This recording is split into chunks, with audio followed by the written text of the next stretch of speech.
Hi hello welcome to మకుటా media.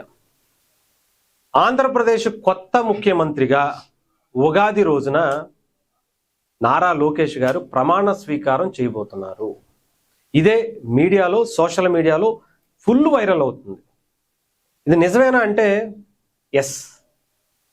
నాకు అందినటువంటి సమాచారం ప్రకారం నేను చాలా మందితో మాట్లాడాను, చాలా వరకు కూడా తెలుసుకునేటువంటి ప్రయత్నం చేశాను, తెలుసుకుని మాత్రమే మాట్లాడుతున్నాను. సాధ్య అసాధ్యాల గురించి మాట్లాడుకున్నాం. దానివల్ల ఎవరికి నష్టం, మరి పవన్ కళ్యాణ్ గారి పరిస్థితి ఏంటి, పవన్ కళ్యాణ్ గారు డిప్యూటీ సీఎంగానే ఉండాల్సి వస్తుందా, ఆయనకి సీఎం ఇవ్వరా, ఇవన్నిటి గురించి కూడా మాట్లాడుకుందాం. దయచేసి ఒక 10 నిమిషాలు వినండి. మీకు నచ్చినట్లయితే షేర్ చేయండి, సబ్స్క్రైబ్ చేయండి, మీ అభిప్రాయాన్ని కమెంట్ రూపంలో కూడా తెలియచేయండి. మాట్లాడుకుందాం. ఇక్కడ ఫ్యాక్ట్ మాట్లాడుకుందాం.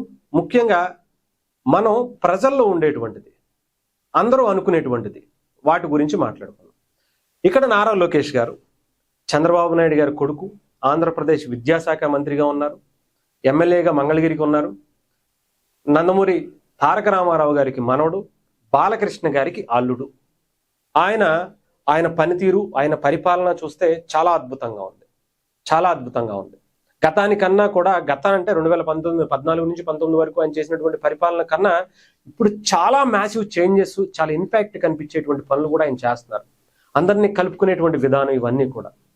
ఇకపోతే ఆయనకి ఎందుకు ఇవ్వాలి అంటే, ఇక్కడ చంద్రబాబు నాయుడు గారికి వారసుడిగా ఆయన ఉన్నారు, నందమూరికి ఫ్యామిలీకి కూడా వారసుడిగా అంటే బాలకృష్ణ గారి అల్లుడిగా ఆయనకే అవకాశాలు కూడా ఉన్నాయి. ఎందుకంటే బాలకృష్ణ గారికి అంత క్యాపబిలిటీ లేదనే చెప్పుకోవాలి, ఉన్నదే ఉన్నట్టే మాట్లాడుకున్నాం. బట్ నారా లోకేష్ గారికి ఆ అర్హతలు అన్నీ ఉన్నాయి. ఇకపోతే అందరినీ కలుపుకుని వెళ్ళేటువంటి మనస్తత్వం కూడా కనిపించింది మనకి ఈ మధ్యకాలంలో. అయితే రీసెంట్గా మీరు చాలా క్లారిటీగా, నాకు ఒక నెల క్రితమే ఈ మాట తెలిస్తే లేదులేని కొట్టిపడేశారు.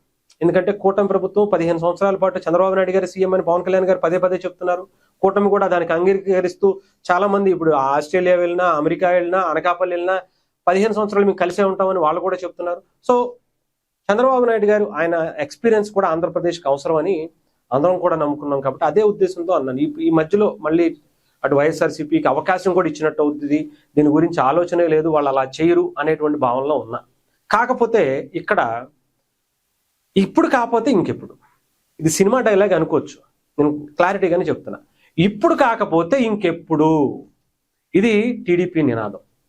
ఇప్పుడు కాకపోతే నారా లోకేష్ గారు ఇంకెప్పుడు అవుతారు అనేదే చాలా మంది ఆలోచిస్తున్నారు. ఎందుకంటే టీడీపీకి ఇండివిజువల్గా ఇప్పుడు చాలా బలం ఉంది. ఎంపీలుగా కావచ్చు, ఎమ్మెల్యేలుగా కావచ్చు, ఎమ్మెల్సీలుగా కావచ్చు, చాలా బలాన్ని పెంచుకునేటువంటి పరిస్థితి ఇండివిజువల్గా ఇది కూటమి ప్రభుత్వం అయి ఉండొచ్చు. అందరూ అనుకుంటున్నారు బీజేపీ జనసేన కలిసి కూటమి ప్రభుత్వం అని అనుకోవచ్చు. కాకపోతే వీళ్ళిద్దరూ లేకపోయినా సరే ప్రభుత్వాన్ని స్థిరంగా ముందుకు తీసుకెళ్లేటువంటి క్యాపబిలిటీ, అవన్నీ అవకాశాలు, ఆలోచనలు అన్నీ కూడా టీడీపీ ప్రభుత్వానికి ఉన్నాయి. ఇది కూటమి ప్రభుత్వం అని అనటం కన్నా ఇది 100% ఇలాంటి పరిస్థితి వస్తే ఇది టీడీపీ ప్రభుత్వమే.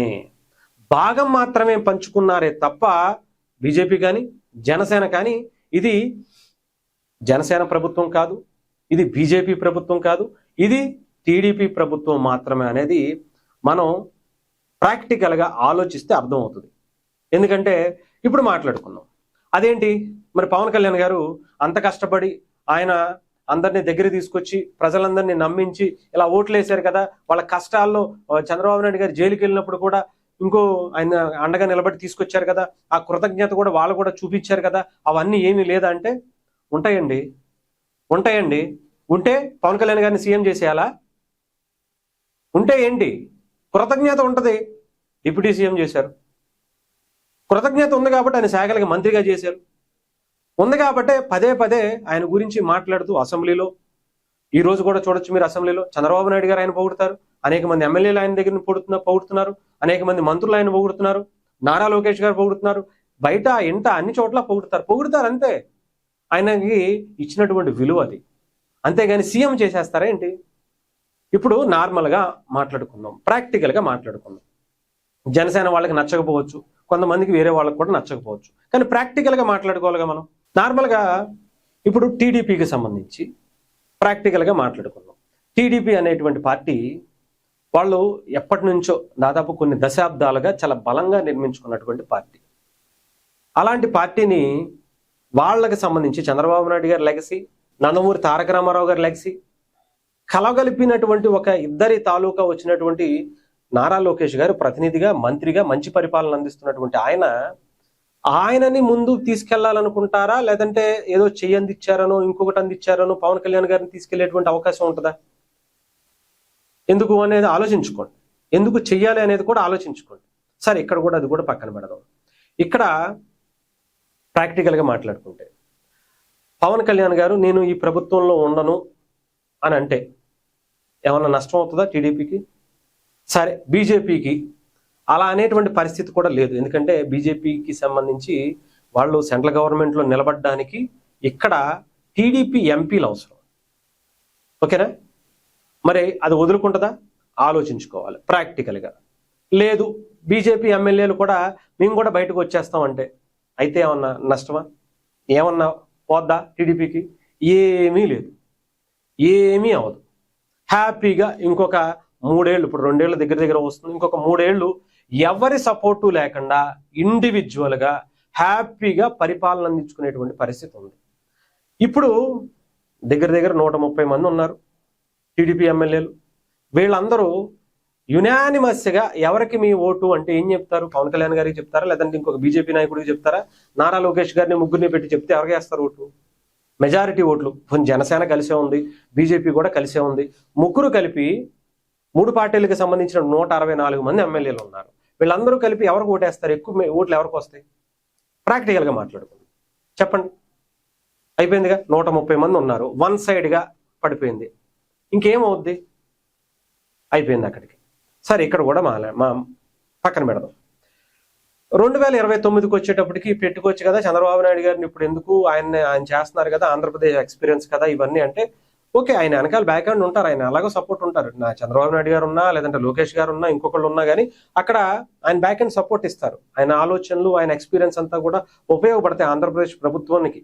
అయితే ఇక్కడ ఏంటి వచ్చిందంటే 2029 వరకు వెయిట్ చేశారా అనుకున్నాం టీడీపీ వాళ్ళు.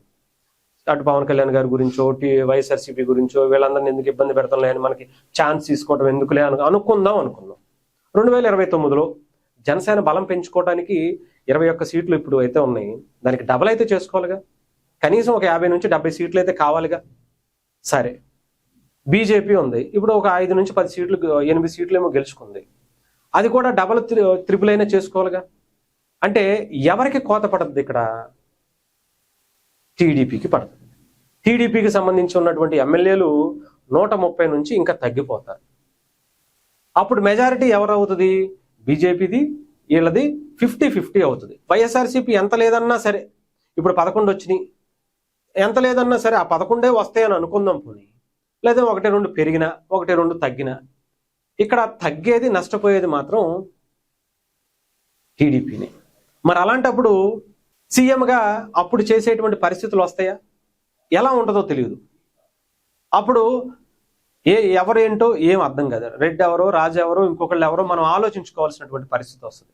అందుకనే ఇది కరెక్ట్ టైం టీడీపీకి.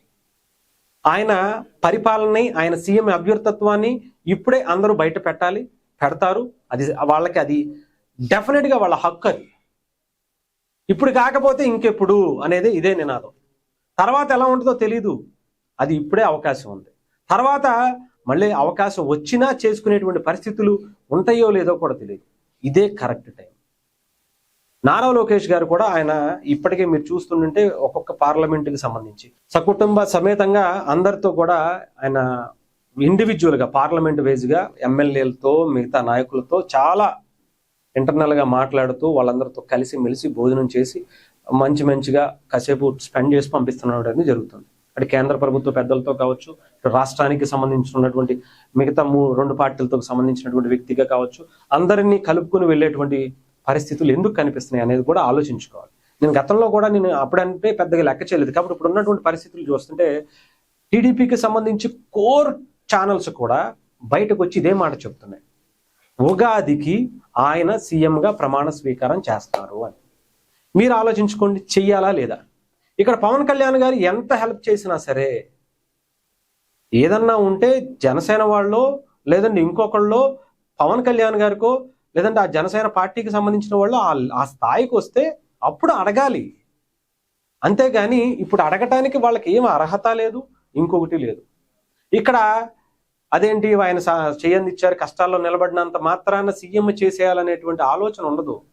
వాళ్ళకి వాళ్ళ నాయకుడు వారసత్వాన్ని ముందుకు లెగసి తీసుకెళ్లి వాళ్ళ పరిపాలన చూపించి మెప్పించి ప్రజల మన్నలు చొరగొని తర్వాత నాయకుడిగా మేము ఉన్నాడు, పార్టీలో ఒక లీడర్ ఉన్నాడు అనేటువంటి నిరూపించుకోవడానికి ఇదే సరైన సమయం. అవునో కాదు మీరు ప్రాక్టికల్గా ఆలోచించండి అంతే. ఇంకా మిగతావన్నీ పక్కన అవసరం. ఇంకా పవన్ కళ్యాణ్ గారు అన్నారా, పవన్ కళ్యాణ్ గారు ఆయన అడిగారు, ఒప్పుకున్నారు, ఆయన కూడా ఓకే చేశారంట, ఇవన్నీ వినిపించాయి. ఒప్పుకోకపోతే ఏం చేస్తారండి? సరే నామమాత్రంగా అడుగుతారు, ఒప్పుకోను అంటారు. ఏమన్నా వద్దా? ఒప్పుకున్నాను అంటారు. ఏముంటది? చేసేది ఏముంది? ఒప్పుకోకపోయినా అంతే, ఒప్పుకున్నా అంతే. నామమాత్రంగా ఆయన అడగాల్సింది అడుగుతారు అంతే. అంతేగాని మీరు వద్దనంటే మేము ఆగిపోతామండి అని మాత్రం లేదు అక్కడ. అది లేదు అక్కడ. అర్థమైందా? ఇక్కడ నేను పవన్ కళ్యాణ్ గారిని తగ్గించినట్టు ఇంకొకరిని తగ్గించినట్టు కాదు, ప్రాక్టికల్గా మాట్లాడుకున్నాం అంతే. ఇది నిజం, నమ్మాల్సినటువంటి పరిస్థితి అయితే ఉంది. అవుతారా లేదా అనేది ఊహాగానాలే అని అనుకున్నాం. కానీ ఇప్పుడు రీసెంట్గా వరుస పెట్టి వాళ్ళ ఛానల్స్ అన్నీ కూడా హింట్ ఇస్తున్నాయి. వాళ్ళకి సంబంధించినటువంటి ప్రతినిధులు అందరూ కూడా గతంలోనే లాస్ట్ ఇయర్ కరెక్ట్గా ఇదే టయానికి, మీరు బాగా గుర్తుంటే ఇదే టయానికి అనుకున్నారు. అమెరికా వెళ్ళినా ఇంకొక చోట వెళ్ళినా పక్కన ఉన్నటువంటి ఎమ్మెల్యేలతో ఈ మాటలు అనిపించారు.